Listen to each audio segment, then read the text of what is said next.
Salam, hər vaxtınız xeyir olsun, əziz 5-cilər, hörmətli valideynlər. 5-ci sinif riyaziyyat dərsindən izahlarımız davam edir. Mövzumuz 3.2 müqayisə və sıralamadır.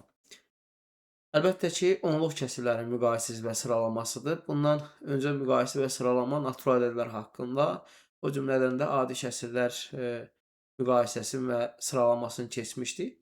Bəs onluq kəsrləri necə müqayisə edirik? Onluq kəsrləri müqayisə edəndə ilk öncə tam hissəsini müqayisə etmiş oluruq. Məsələn, 2 dənə onluq kəsr yazaq ki, 2 tam onda 3, bir də olsun, məsələn, deyək ki, 1 tam %95. Tam hissələrinə baxmış oluruq ki, birinci kəsrin, onluq kəsrinin tam hissəsi 2-dir, ikinci onluq kəsrinin tam hissəsi 1-dir. Tam hissəsi böyük olan onluq kəsr böyükdür. Yəni, bu o demək ki, 2 tam onda 3, 1 tam %95-dən böyük olmuş olacaq. Bəs tam hissələri bərabər olan onluq kəsrləri necə müqayisə edirik? Bu zaman vergüldən sonra, yəni kəsr hissəyə keçəndə uyğun mərtəbə vahidlərini, onda birlərdən başlayaraq uyğun mərtəbə vahidlərini müqayisə aparırıq. Həmin mərtəbə vahidlərində duran rəqəmləri müqayisə edirik. Əgər uyğun mərtəbə vahidində duran rəqəm, yəni o kəsr hissənin uyğun mərtəbə vahidində duran rəqəm bərabər olarsa, məsələn, onluqlarda bərabərsə, növbəti mərtəbədə keçirik. Yəni, %1-lər mərtəbəsindəki rəqəmləri müqayisə aparmış oluruq. Onlar da bərabər olduqdan sonra növbəti mərtəbə. Bildirim ki, bəzən onluq kəsrlərdə kəsr hissənin rəqəmlərinin sayı, yəni az ola bilər. Biz bilirik ki, onluq kəsrin sonuna sıfırlar əlavə edib rəqəmlərinin sayını bərabərləşdirə bilərik. Məsələn, deyək ki, 2 dənə onluq kəsr yazmış olaq.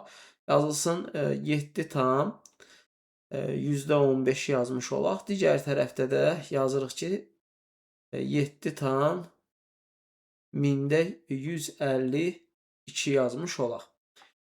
İlk öncə tam hissələri bərabər olduğuna görə kəsr hissə, yəni onda birlər mərtəbəsinə baxırıq ki, hər ikisində 1-dir. Daha sonra yüzdə birlər mərtəbəsində hər ikisində 5-dir. Bəs mində birlər mərtəbəsi birinci tərəfdə yoxdur. Biz bura 0 əlavə edib, yəni rəqəmlərinin sayını həm bərabərləşdirə bilərik. Kəsr hissənin rəqəmlərinin sayını.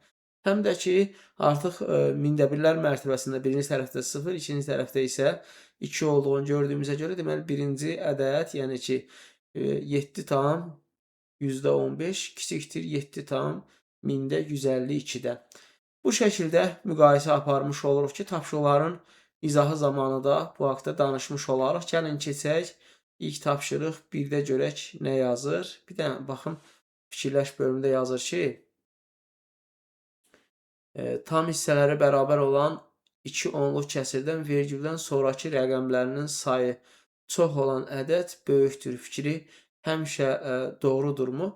Xeyr, vergüldən sonra rəqəmlərinin sayı çox olan ədəd həmişə böyük olmaz. Bunu da yuxarıda nümunədə göstərmiş olduq. Bildirim ki, ola bilərdi ki, məsələn, deyək ki, 3 tam onda 2 olmuş olardı. Digər tərəfdə də olardı ki, məsələn, 3 tam deyək ki, %18 belə bir şey olmuş olsaydı, rəqəmlərinin sayı baxırıq ki, burada bir rəqəm var vergüldən sonra, burada 2 rəqəm var. Bu, əgər rəqəmlərinin sayını bərabərləşdirmiş olsa, olacaq %20, burada isə %18. Ona görə də birinci tərəf böyük olmuş olardı. Yəni, müqayisə zamanı rəqəmlər vergüldən sonra kəsr hissənin rəqəmlərinin sayı önəmli deyil. Uyğun mərtəbələrdə duran rəqəmlər önəmlidir ki, və bu rəqəmləri müqayisə apardıqca davam etmiş olur. Sıralama haqqında da danışaram. Bildirim ki, müqayisə 2 ədəd arasında olur. Amma sıralama isə 3 və daha çox ədədin, yəni hər hansı bir düzülüşlə düzülməsidir. Yəni 2 cür düzülə bilər. Ya artan sıra ilə düzülməsidir, ya da ki, azalan sıra ilə. Artan sıra ilə də bilirik ki, yəni, bu natural ədədlərdən də, o cümlədən də adi kəsrlərdən bilirik ki, yəni kiçikdən böyüyə doğrudur. Azalan sırada böyükdən kiçiyə doğru düzülüşdür. Tapşırıq 1-dən başlayaq, görək 1-də nə yazır? Yazır ki, müqayisə edin, nümunədə göstərib 4 tam mində 379 və 4 tam mində %38. Əgər bunları biz müqayisə aparırıqsa, istəsək rəqəmlərinin sayını bərabərləşdirə bilərik. 1000-də 380 etmiş olacaq. 4 tam 1000-də 380. Görürsünüz, burada da rəqəmlərinin sayını bərabərləşdirib, daha sonra müqayisə aparıblar. Biz də, yəni, bir çox hallarda, yəni ilk növbədə, ilk müqayisələr, yəni ki, bu hələ ki tam öyrənənə qədər rəqəmlərinin sayını, yəni onluq kəsin rəqəmlərin sayı az olan hissəyə o sıfıra əlavə edib rəqəmlərin sayını bərabərləşdirmiş olarıq.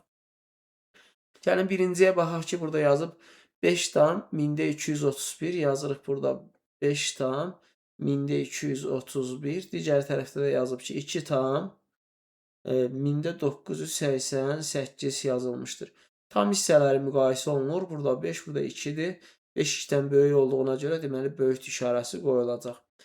Baxırıq ki, yəni sondan 3 dənəsinin, bir də doğrusu bura baxaq. 0 tam 1000-də 325 yazıb, yazılır burası 0 tam 1000-də 325. Digər tərəfdə yazıb ki 0 tam 1000-də 327.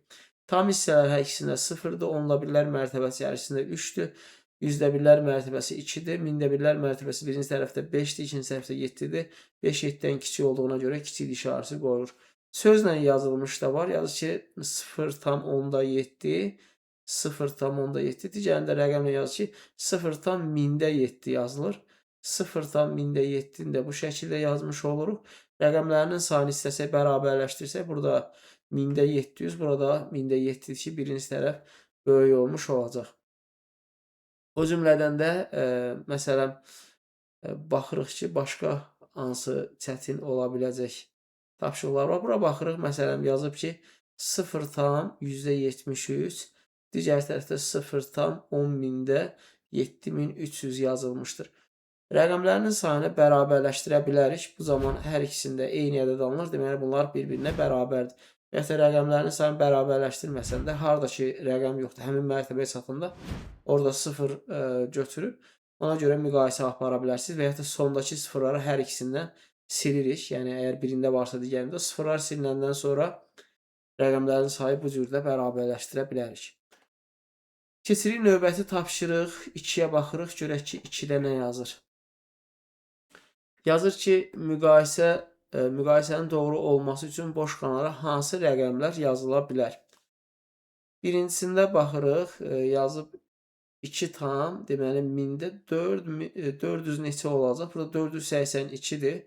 Və birinci tərəf böyük olduğuna görə mən bura 8 yaza bilmərəm. 8 yazsam 481 olacaq və 481 482-dən kiçikdir.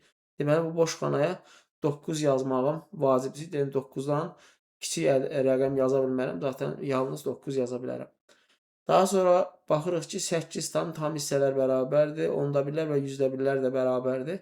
Birinci tərəfin kiçik olması üçün, yəni 2-dən kiçik rəqəm olması lazım ki, bura 2-dən kiçik 1 və ya yəni heç bir rəqəm yazmasa və ya 0-da yaza bilərsiniz. Birinci tərəfin böyük olması lazımdır. Böyük olması üçün bura baxırıq ki, 8-dir, onda birlər mərtəbəsi.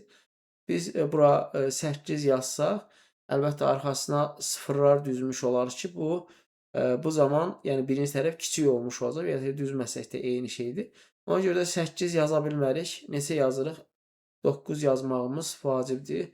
Bunu da qeyd etmiş olduq. Daha sonra baxırıq ki, bura baxırıq. 1 tam 1000-də 405-dir, böyükdür. 1 tam %40 neçə olmalıdır? Bu, yəni bura mən 0 yazmalıyam ki, çünki 0-dan başqa bir rəqəm yazmış olsam, birinci tərəf böyük olmayacaq. Digərində burada onluq kəsirə çevirmiş olaraq. İlk öncə yazırıq burada ki, məsələn, 1000-də 78. Burada isə yazır 0 tam yüzdə neçədir? İlk öncə buranın onluq kəsirə çevirməsi 0 tam 1000-də 78 bu şəkildə olur. Və göstərir ki, birinci tərəf böyükdür. Deməli, mən bura 7 yazmış olsam olmayacaq. Birinci yəni bu doğru olmaz. Yəni yanlış bərabərsizlik doğru olmayacaq. O səbəbdən də ən azından 8 yazmalıyam və ya 9 yazmağım lazımdır. Və 8-9 rəqəmlərindən hər hansı birini yaza bilərəm. Onluq kəsirlərin sıralanması haqqında yazır. Sıralama haqqında da danışdıq ki, sıralama artıq belə deyək də 3 və daha artıq ədədin müqayisəli şəkildə düzülüşüdür və bu düzülüş iki qaydada olmuş olur ki, ya artan sırayla ya da ki azalan sırayla. Yuxarıda bu haqda məlumat verdik. Gəlin tapşırıqlara keçir və tapşırıqlar üzərində də bunu qeyd etmiş olarıq. Ya ki ədəd oxununda verilmiş ədədlərə uyğun nöqtələri hərflərlə işarələnib. Hər bir hərfin hansı ədədə uyğun olduğunu müəyyən edin. Verilmiş onluq kəsrləri azalan sırayla düzün. Ədədlərə birinci baxırıq ki, hansıdır?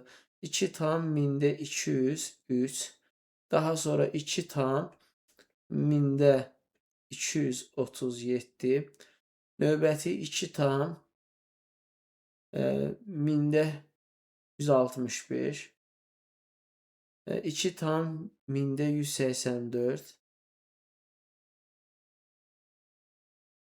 2 tam 1000-də 216, 2 tam 1000-də 216. Və birinci olaraq burada zaten bildirim ki, solda yerləşən ədəd sağda yerləşən ədəddən kiçikdir. Mənə deyir ki, hərflə işarələnib, hər bir hərfin hansı ədədə uyğun olduğunu müəyyən edin.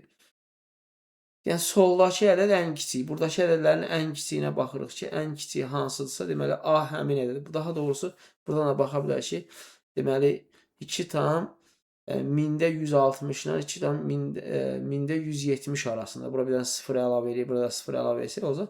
Bu da hansıdır? 2 tam 1000-də 165-dir ki, deməli, bu A ədədi olmuş olacaq. Əgər bunu biz azalan sırayla yazırıqsa, böyükdən kiçiyə yazmamız olur. Bu ən kiçikdir. Bunu ən sonda yazmış olarıq.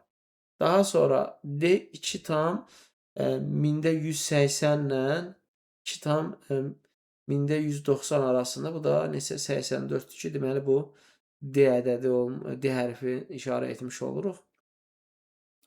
Növbəti baxırıq ki, B 2 tam 1000-də 200 ilə 221 arasındadır. Bu da olacaq neçə? 221 arasında. Bu 203 yoxdur zaten. Buna uyğun ədəd yoxdur. Burada da nə yazmış oluruq? Baxın, hələ 2 tam 1000-də 203. 20 ilə bunu yazmış olduq da. 2 tam 1000-də 200 ilə 221 arasında. Burada 2 dənə hərf var. Baxırıq 21. Bura yazılıb. B hərfi bura getmiş oldu. B-dir. Bu B olmuş olacaq. Bu da olacaq. Yəni 21. Burada 6, 22. Bu E olmuş olacaq. Və C də 2 tam 1000-də 230 ilə 1000-də 240 arasındadır. Bu da olacaq C olmuş olacaq. Və indi bizə ki, verilmiş onluq kəsrləri azalan sırayla düzün. Azalan sırayla düzülsə ən böyük, yəni C-ni göstərən ədəd olacaq. Bu da olacaq 2 tam 1000-də 237. Daha sonra bu böyükdür. İstəsə, yəni sadəcə düzməyi işarə ilə də yaza bilərsiniz bu arada. İşarəsiz də yaza bilərik. Növbəti olacaq E olmuş olur. E 2 tam 1000-də 216. Ondan sonra olacaq B olmuş olur. B 2 tam 1000-də 203'dür. 2 tam 1000-də 203. Növbəti olur. Deməli, B-ni yazdıq. D olacaq. 2 tam 1000-də 180 ilə yox, burada yazıbdır zaten. 184 olacaq. Yəni yerləşmir deyə mən buradan yazmış oluram. Bu da 2 tam 1000-də 184 və son olaraq A-nı yazmış oluruq ki, bu da 2 tam 1000-də 165 etmiş olur. Ədədləridir. Verilmiş onluq kəsrləri azalan sırayla düzün. Biz də düzmüş olduq. Növbəti tapşırığa baxırıq. 4-də yazır ki, sıralayın. Ədədlər verilib, bir artan sırayla, 2 isə azalan sırayla istəyir. Artan sırayla siz yazarsınız. Mən azalan sırayla olanı yazıram. Azalan sırayla, yaxud biz azalan sırayla yazmışdıq. Ən gözəli budur ki, artan sırayla mən yazım birincisini. Siz ondan sonra artan sırayla yazanda nə edirik? Ən kiçiyini birinci yazmalıyıq. Burada ədədlər içərisində ən kiçik hansı olacaq? Tam hissəsi hamısında 1-dir. Onda 1-lər burada 2. Burada 2, burada 2, 2, hamısı 2-dir. Gəlirik 100-də 1-lər 4, 3, 3, 3, 3, hamısında 3-dür. %1'lərdə 3-dən sonra bura rəqəmlərin sayı əlavə edərsək olacaq 0. Deməli ilk ədədimiz olacaq 1 tam və bunu yazdıq. Bunun üstündən qeyd etmiş olaq. 1 tam mində deyirəm, daha doğrusu %23 etmiş olacaq. Daha sonra növbəti ədəd 0-dan sonra yəni baxırıq ki, burada 3 gəlir. Bu da yazaq ki, 1 tam mində 233 yazmış oluruq. Daha sonra 1 tam mində 235 yazırıq. Daha sonra 1 tam mində 238. 238 və son olaraq da 1 tam %24'ü yazmış olaq ki, biz bura istəsəydik 0 da əlavə edib ondan sonra baxa bilərdik. Davam edirik növbəti olaraq 5-ci tapşırıqda yazır ki, verilmiş ədədlərdən ədəd oxunda 1,4 və 1,5 ədədləri arasında yerləşənləri müəyyən edin. 1,4 yəni burada rəqəmlərinin sayını istəsəz belə artıra da bilərsiniz. Heç fərqi yoxdur. 1,4-dən yəni onda birlər mərtəbəsi 4-dən kiçik olanların üstündən xətt çəkirik. Bunlar və yaxud da ki 1,5-dən yəni onda birlər mərtəbəsində 5-dən böyük olanların da üstündən xətt çəkirik. Bunlar deyil. Yəni burada məsələn deyək ki, üstündən xətt çəkmiş oluruq. 2 tamdır. Tam hissəsi 2 olanla getdi. Deməli, onda birlər və bunun da üstündən xətt çəkirik. Çünki bu da onda 5-dən, yəni belə deyək də 1500-dən böyükdür. Və bunlar arasında olanlar da hansılar oldu? Bax, burada qalanlar olmuş olacaq və bu ədədləri qeyd edərsiniz. Haşiyə aldıqlarımız olur. Altda yazı verilmiş onluq kəsrlərdə 0,1-dən kiçik, 0,8-dən böyük olanları seçin. Böyük olanlar. Yəni bu o deməkdir ki, 0,10-dan kiçik, o şəkildə başa düşmək lazımdır. Bu 0,10-dan böyükdür, bu deyil. Bu 0,8-dən böyükdür, yəni 0,1-dən kiçikdir. Bunu nə edirik? Yazmış olarıq. Yəni əslində yuxarıda kimi də aşağıda da artıq bunu özünüz qeyd etmiş olarsınız. Və bunu da nə edirik? Yaza bilərik. Digərləri hansılardır? Bir qədər diqqətli olub digərlərində özünüz yaza bilərsiniz ki, burada nəyə fikir verirsiniz? Onda birlər mərtəbəsi 1 olmamalıdır. Yəni 1 olarsa olmaz. Onda birlər mərtəbəsi 0 olması lazımdır. %1'lər mərtəbəsi 8 və belə deyək də 9 ola bilər. Digərləri yazılmayacaq. Bunu da yəni buradan deyim ki, ən azından müəyyən qədər köməklik etmiş olduq. Diqqətli olsanız özünüz taparsınız. Məsələlər var. 7 nömrədə yazır ki, Samirin fikrində tutduğu onluq kəsir 2,647-dən böyük, 2,66-dan isə kiçikdir. Bu ədədin %1'lər və mində birlər mərtəbəsindəki rəqəmlər eynidir. Samirin fikrində tutduğu ədəd hansıdır? Deməli, belə çıxır ki, %1'lər və mində birlər mərtəbəsindəki rəqəm eynidirsə, yəni biz bura zaten bilirik ki, onda birlərlə tam hissə 6-dır hər ikisində. Bax, burada yazın. Hər ikisində 6-dır. Burada əgər məsələn 4 yazılıbsa, mən bura 44 yazmış olsam, %1'lərlə mində birləri bərabər etsəm, bu axı 2,647-dən kiçik olacaq. Mənə deyir ki, böyük olması lazımdır. Və ya ki 66 yazmış olsa, bu olacaq belə deyək də, buradakı ilə bura mən 0 əlavə etmiş olsam, artıq böyük olur. Deməli, neçə qalmış oldu burada? Artıq məlumdur ki, mən bunu silim burada. Gözləyin. Deməli, 6 və 4 yaza bilmirəm. 6 və 4 arasında yerləşən 5'i yazmış olarım. Deməli, neçə olmuş olur? Olur 2,655 etmiş olacaq. Əslində bunu deməsəydim, özünüz də tapmışdınız. Sadəcə yenə də hər ehtimal dedim. 8-ə baxırıq ki, mirvarilər yüngüldən ağıra olmaqla sıralanıb. Onların kütləsini göstərən ədədlərin bəzi rəqəmləri pozulub. Bu mirvarilərin kütlələri nə qədərdir daha doğrusu. Deməli, bunlar necə düzülüblər? Deyir ki, yüngüldən ağıra doğru. Yəni kiçikdən böyüyə doğru düzülüblər. Və biz baxırıq ki, burada 2 yazılıbsa, deməli mən burada 2 yazmış olsam, burada da 2-dir. Bu məlumdur ki, yüngüldən ağıra doğru düzülür. Mən burada 2-dən 1 yaza bilmərəm, 3 də yaza bilmərəm. Çünki 1 yazsam özündən əvvəlkindən kiçik olacaq, böyük olması. Sonrakından da kiçik olacaq. Bu səbəbdən də deyirəm ki, neynirəm? 1 yaza bilmərəm. 2-dən böyük də yaza bilmərəm. Çünki bura məsələn 3 yazmış olsam, ondan sonraki ondan böyük olan 2-dir onda bilərməz. Demək, bura mütləqdir ki, nə yazım? 2 yazmış olum. 2 yazandan sonra bu eləyir 1000-də 218. Burada isə 219. Yəni mən bura 1 yazsam belə artıq 19 olacaq. Nə qaldı? 1-dən kiçik rəqəm yazmalıyam. Bura 1-dən kiçik rəqəm yazmalıyam. 1-dən kiçik rəqəm hansıdır? Onu tapmış olaram. Burada da baxıram ki, boş qalan, yəni 1000-də 1-lər mərtəbəsi özündən əvvəlkindən 8-dir. Mən 8-dən böyük rəqəm yazmalıyam. 8-dən böyük rəqəmdə neçə yazsam, onu da artıq özünüz rahat şəkildə tapmış olarsınız. Bu qədər. Növbəti video izahda görüşmək ümidi ilə hələlik sağ olun.